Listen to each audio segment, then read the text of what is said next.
দূরে বেরিয়েছি অবশ্যই, কিন্তু গাড়ি হঠাৎ প্রবলেম হয়ে গেছে, গাড়ি স্টার্ট নিচ্ছে না। তো এখন আমরা মানে দাঁড়িয়ে বেরিয়েছিলাম তো ভোর 4টের মধ্যে, পৌনে 4টের মধ্যেই বেরিয়েছিলাম, 3:40 হবে, 5টা বেজে গেছে, 6টা বাজতে যায় প্রায়। তো দেখা যাক কি হবে, এটা স্টার্ট করে আবার দেখা হচ্ছে। এখন বাজে সকাল 8টা, আমরা ধনেখালিতে দাঁড়িয়ে আছি। আলটিমেট তো সামনের গ্যারেজ থেকে মেকানিক আনা হয়েছে, ইনিও চেষ্টা চালাচ্ছেন, জানি না কত দূর কি হবে, কখন হবে। তো ততক্ষণ তোমরা সাথে থাকো।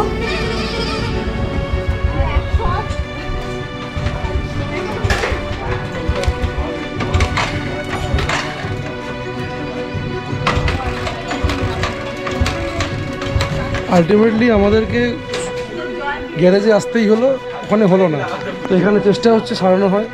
তো চলো দেখি কতক্ষণে সারানো যায়। এখন 11টা বাজে, আমরা এই এসে পৌঁছেছি আজাদিন ধাবাতে। তো ভোর 5টা থেকেই 11টা অবধি বাইক নিয়ে রীতিমতো যুদ্ধ চললো। মানে আমরা ভাবতেই পারছি না যে যেতে পারবো কি পারবো না, আমরা এটা বুঝে উঠতে পারছিলাম না। তো আলটিমেট সারানো গেল, আলটিমেটলি ঠিক হয়েছে। তো সকাল থেকে আমরা কিচ্ছু খাইনি, ভীষণ খিদে পাচ্ছে বলে এটা থেকে ঢুকে পড়েছি, খেয়ে আবার জার্নি স্টার্ট হবে। বহু অপেক্ষার পর আমাদের খাবার এসে গেছে, প্রচণ্ড খিদেও পেয়ে গেছে। আছে হচ্ছে তন্দুরির রুটি, ডাল মাখানি আর পনির বাটার মশলা।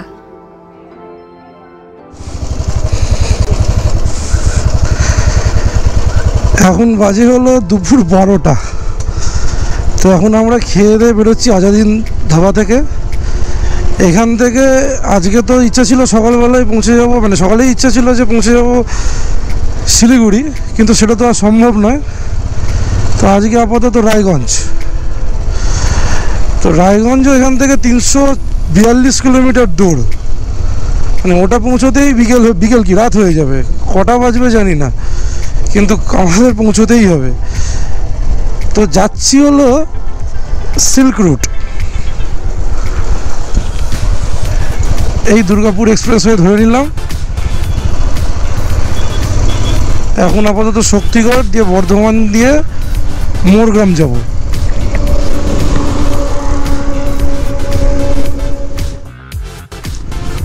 এই এখন আমরা দুর্গাপুর এক্সপ্রেস হয়ে ছেড়ে আমরা বর্ধমান শহরে ঢুকলাম। এখনো 300 কিলোমিটার বাকি, এখন বাজে হলো 12:30। আমরা এখন বর্ধমান শহরটাকে ছেড়ে এই কাটোয়ার দিকে যাচ্ছি। এইখান এই রাস্তা দিয়েই খাড়গ্রাম হয়ে মোরগ্রাম, এখান এখনও প্রায় 145 কিলোমিটার বাকি। দেখা যাক কখন পৌঁছাই।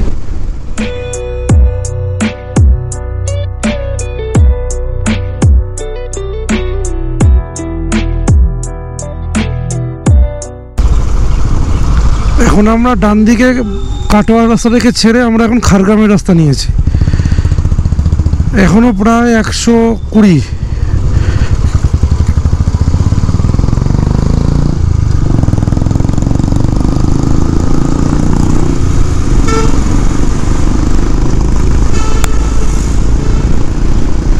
মোরগ্রাম 117।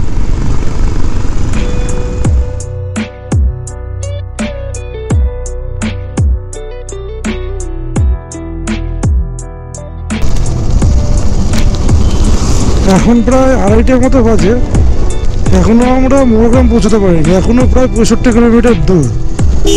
আর এত গরমে না চালাতেও ইচ্ছা করছে না। আর সকাল থেকে যেই গাড়ি খারাপ, তারপরে আমার আরেকটা পার্টনারের বাইকে বারবার লিক হয়ে যাচ্ছে পেছন চাকাটা, টোটালি এক্সস্টেড হয়ে গেছি আমরা। মানে রাইড করার ইচ্ছাটাই আর ততটা নেই, কিন্তু পৌঁছতে হবে তাই যাওয়া। তো দেখা যাক কখন আবার পৌঁছাই মোরগ্রাম।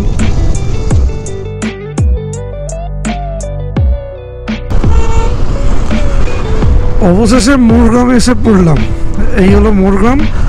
এখান থেকে NH-34 আর 4 কিলোমিটার রাস্তা। এখন বাজে প্রায় 5টা। ওই রাস্তায় তো আমার পার্টনারের বাইকের আবার 2বার লিক হয়েছিল, মানে টায়ারটা কেটে গেছে, তো টিউবলেস বলে বারবার হাওয়াটা বেরিয়ে যাচ্ছে।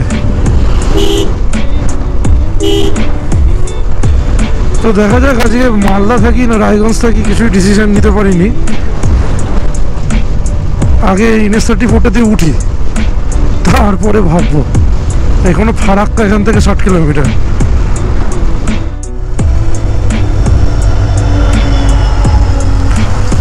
এখন 6:30 মতো বাজে, এই আমরা ফারাক্কা টপকাচ্ছি।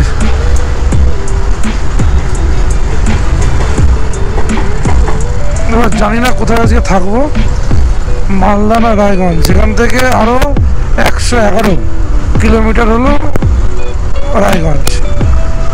মোটামুটি 9টার আগে তো পৌঁছতে পারবো না। আমরা এই জাস্ট 9টা নাগাদ রায়গঞ্জে এসে পৌঁছেছি, মানে আর বেশি দূর যাওয়া গেল না। তো মোটামুটি বাইক ছাড়িয়ে তো টাইম তো সব নষ্টই হয়ে গেছিল। তো 5-6 ঘন্টা আমাদের বাইকেই লেগে গেছে, কারণ আমরা 5টার সময় আমাদের বাইকের প্রবলেম শুরু হয়, আর বাইক আমরা পেতে পেতে প্রায় 11টা বেজে যায়। তারপরে খেয়ে দিয়ে বেরোতে বেরোতে 12টা। তো 9টা নাগাদ তো ঠিকই টাইম ঠিকই আছে। রাস্তা খুবই ভালো হয়ে গেছে এখন। আগের বারে যখন এসেছিলাম পুজোর সময় তখন রাস্তাটা গন্ডগোল ছিল, এবারে পুরো খুব সুন্দর রাস্তা, তাই আমরা 9টার সময় এখানে চলে আসতে পেরেছি। রায়গঞ্জের এই হোটেলে আছি, হোটেল নর্থ ইস্ট বলে। আগেরবারেও ছিলাম, এই হোটেলেই আমরা আগেরবার ছিলাম। ডেসক্রিপশনে তোমাদের নাম্বারটা দেওয়া থাকবে। আজকে আমাদের ডিনারে রুটি আর চিকেন ভর্তা। চলো, আজকে আর পাচ্ছি না, একদম কাল সকালবেলা দেখা হবে। Good morning friends. তো আমরা এখন বেরিয়ে যাচ্ছি রায়গঞ্জ থেকে। আজকে তো আমরা গ্যাংটক যাচ্ছি। জিনিসপত্র মোটামুটি কমপ্লিট গোছানো, তো চলো একেবারে বাইকে উঠে দেখা হচ্ছে। আমরা এই রায়গঞ্জকে ছেড়ে বেরিয়ে যাচ্ছি। এটা হলো রায়গঞ্জের ট্যুরিস্ট লজ গভর্নমেন্টের। আর এই ডান দিকের এই এন্ট্রান্সটা, এটা হলো কুলিক বার্ড স্যাংচুয়ারি। এই যে কুলিক বার্ড স্যাংচুয়ারি, এখানে এশিয়ান ওপেন বিল পাওয়া যায়, মানে হলো শামুক খোল। আগের বার এসেছিলাম, এই গাছে পুরো ভর্তি ছিল, এখন দেখছি নেই, একটাও পাখি নেই। তো যাই হোক, এখন আমাদের আপাতত গন্তব্য হলো বোতলবাড়ি। ওখানে গিয়ে আমরা একটু খাবো, তারপরে আবার আমাদের জার্নি স্টার্ট হবে। রাস্তার ধারে একটা দোকান দেখে দাঁড়িয়ে পড়েছি। সকালের ব্রেকফাস্টে ফুলকো লুচি আর আছে ঘুগনি। চলো তাড়াতাড়ি খেয়ে দে, এবার জার্নি স্টার্ট করে দেবো। আমরা খেয়ে দিয়ে এখন ধানতলার রাস্তা ধরে নিয়েছি। আমাদেরকে ভুল করে অন্য একটা রাস্তায় গুগল ঢুকিয়ে দিয়েছিল।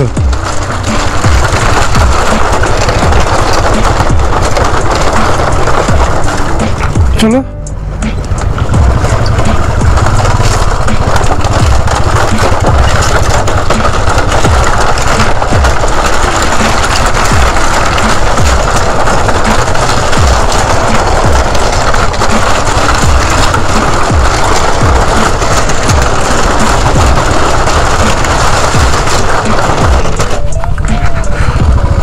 এখনো আমরা বোতলবাড়ি ধানতলা রাস্তাটা এসে পড়িনি। এই রাস্তাটা গিয়ে বলছে ওই রাস্তায় মিট করবে। এখন আমরা বোতলবাড়ি ধানতলা রোডে পড়ে গেছি। আর এখান থেকে বোধহয় 50 কিলোমিটারও বাকি নেই ধানতলার মোড়।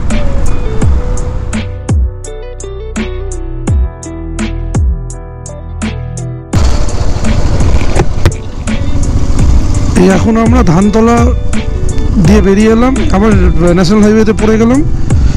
এখান থেকে এখন যাচ্ছি আপাতত সেবকে। আমাদের আরেকজন ওখানে আছে অলরেডি, সে ট্রেনে এসছে, ওখান থেকে বাইক ভাড়া করেছে এনজিপেনে শিলিগুড়ি থেকে। তো এখান থেকে আর 104 কিলোমিটার রাস্তা হলো সেবক।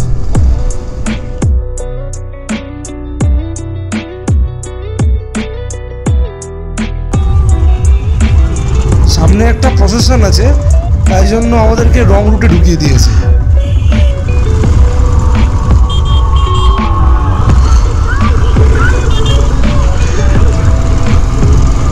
তো আজকে এখানে দোল, তো দোলের জন্য আজকে এত ভিড় এখানে।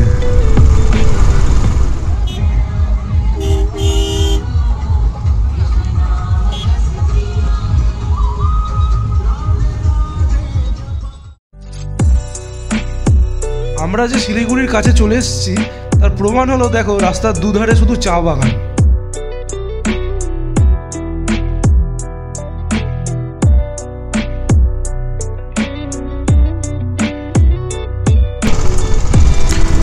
এখন আমরা মাটিগাড়া থেকে শিলিগুড়ি এসে পৌঁছলাম, মানে প্রায় শিলিগুড়ি আর বোধহয় 2 কিলোমিটার 1 কিলোমিটার মতো বাকি। এখান থেকে সেবক রোডটা ধরে নিয়েছি। বেজে গেছে 1টা। যাই হোক, আজকে সেরকম কোনো যাওয়ার জায়গা নেই, শুধু গ্যাংটক।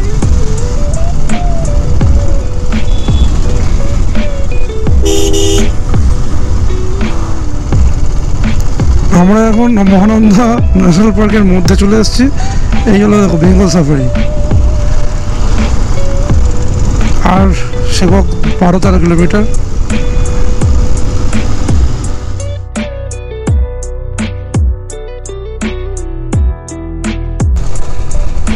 অবশেষে চলে এলাম এই সেবকে। এই পাহাড় সামনে দেখে কি ভালো লাগছে।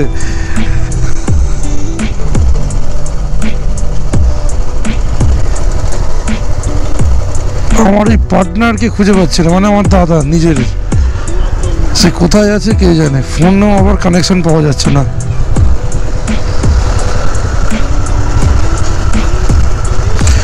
এই আমরা সেবক ছেড়ে যাচ্ছি হলো গ্যাংটকের দিকে। এই পাহাড় স্টার্ট অফিসিয়ালি।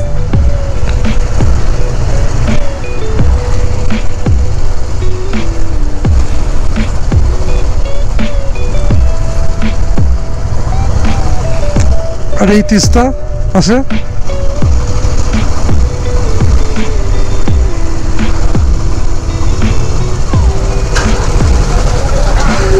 এই ডান দিকে হলো করোনেশন ব্রিজ।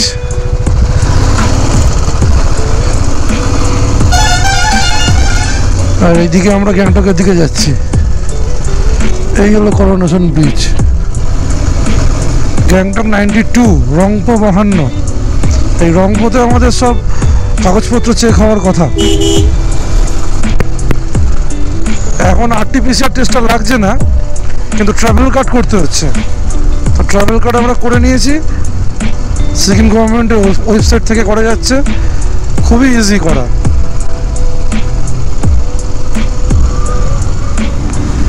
এই দিকটা বড় বেশি ল্যান্ডস্লাইড হয়, এই জন্য এই জায়গাটা এইভাবে কেটে রেখে এবং পুরো বাঁধিয়ে দিয়েছে। আর এইদিকে পুরো তিস্তা ব্যারেজের জন্য জল এত বেশি।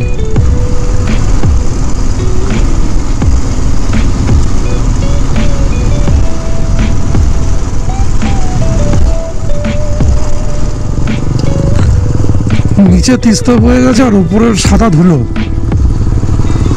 কিছুই দেখা যাচ্ছে না।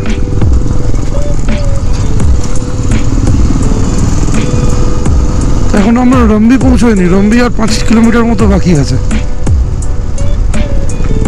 আমরা এখন আবার নামছি, নামার কি সব টার্ন।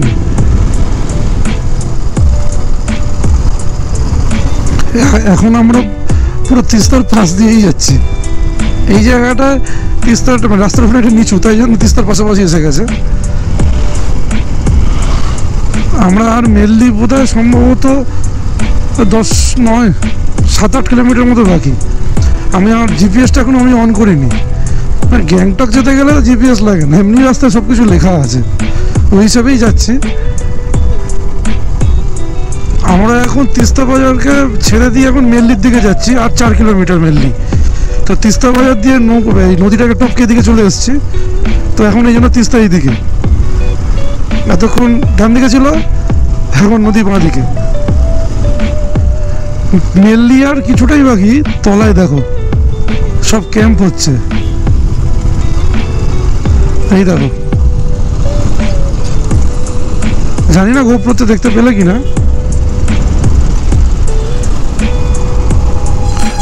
নামিয়ে দেখছি। এই হচ্ছে লাভার্স পয়েন্ট, লাভার্স মিট। ওই দিক দিয়ে রঙ্গিত আসছে আর এই দিক দিয়ে তিস্তা গিয়ে মিশে ওইদিকে চলে যাচ্ছে।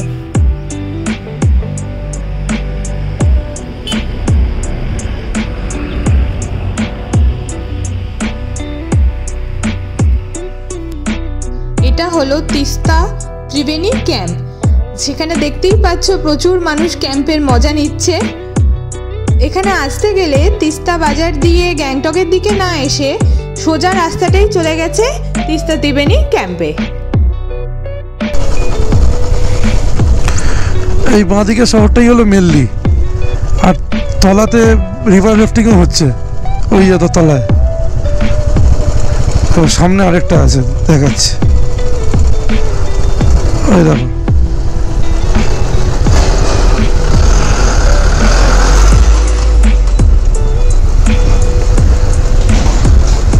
ওই রিভার রাফটিং হচ্ছে।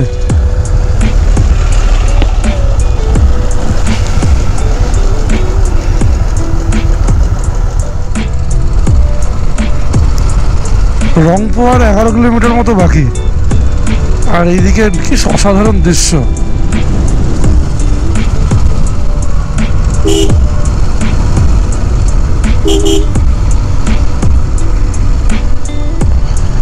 রাস্তাঘাট কি সুন্দর এখানে।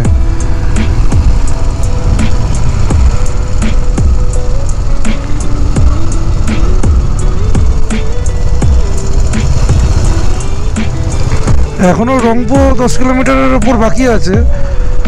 এখানে পাহাড়ের চারিদিকে পাহাড়ে আগুন লাগিয়ে দিয়েছে, পুরো ধোঁয়া হয়ে আছে চারিদিকটা। ওইদিকে সব আগুন জ্বলছে, পেছনেও তাই।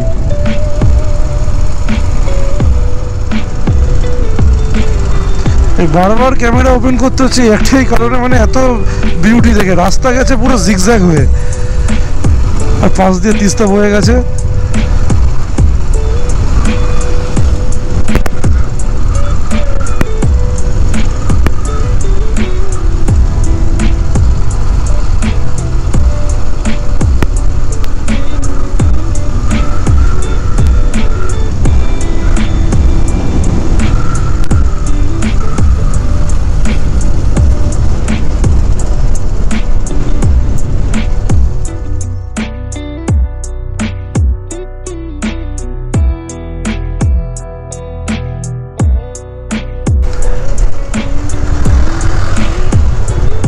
এই হলো রংপুর। এই অফিসিয়ালি আমরা সিকিম এন্টার করছি। লেখাই আছে ওয়েলকাম টু সিকিম।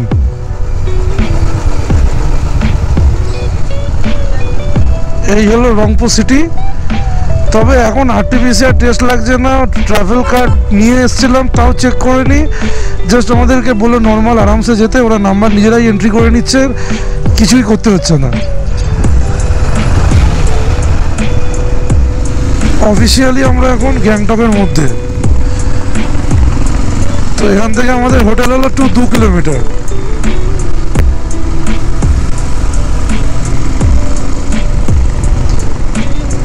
তো অন্ধকার হয়ে গেছে, এখন বাজে 6:30। কালকের মতো লেট হয়নি।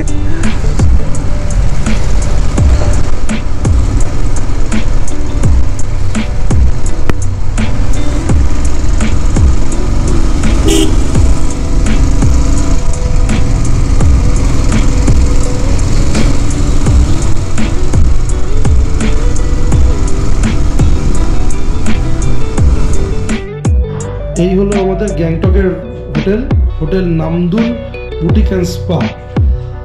আর এই হলো বাথরুম। আর রুমের বাইরে থেকে কিরকম ভিউ, রুম থেকে বা হোটেল থেকে কিরকম ভিউ, সেটা তোমাদেরকে নেক্সট ব্লগে দেখাবো। তো আমরা এখানে ঢুকলাম সন্ধ্যে 7টা নাগাদ। 7টা নয়, পৌনে 7টা ওরকম 7টার মধ্যে আমরা ঢুকে গেছি।